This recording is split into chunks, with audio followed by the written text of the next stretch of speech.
28 মে 2024 ICC টি-20 world কাপের warm up ম্যাচে মুখোমুখি হয়েছিল শ্রীলঙ্কা এবং নেদারল্যান্ডস।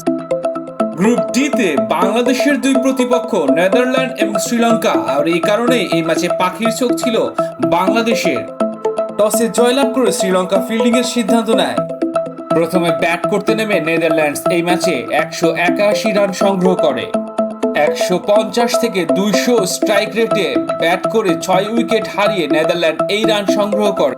182 রানের লক্ষ্যমাত্রায় খেলতে নেমে পাওয়ার প্লের 6 ওভারেই 4 উইকেট হারিয়ে মাত্র 36 রান সংগ্রহ করলে ভীষণ চাপে পড়ে যায় শ্রীলঙ্কা। এরপর 10 ওভারের মাঝেই আর একটি উইকেট হারিয়ে তাদের সংগ্রহ দাঁড়ায় 5 উইকেটে 60 রান।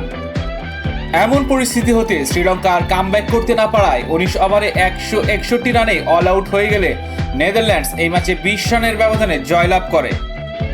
নেদারল্যান্ডসের সাথে প্রতিদ্বন্দ্বিতা করতে না পারা এবং 20 রানে পরাজিত হওয়ায় গ্রুপের অপেক্ষাকৃত শক্তিশালী দল শ্রীলঙ্কা তাদের প্রথম ম্যাচে বাংলাদেশের সাথে মানসিকভাবে তারাও চাপে থাকবে বলেই আমরা মনে করছি। দর্শক, আপনাদের মতামত অবশ্যই কমেন্ট করে জানিয়ে দিবেন এবং এরকম নিউজ পেতে চ্যানেলটি অবশ্যই সাবস্ক্রাইব করে রাখবেন। আল্লাহ হাফেজ।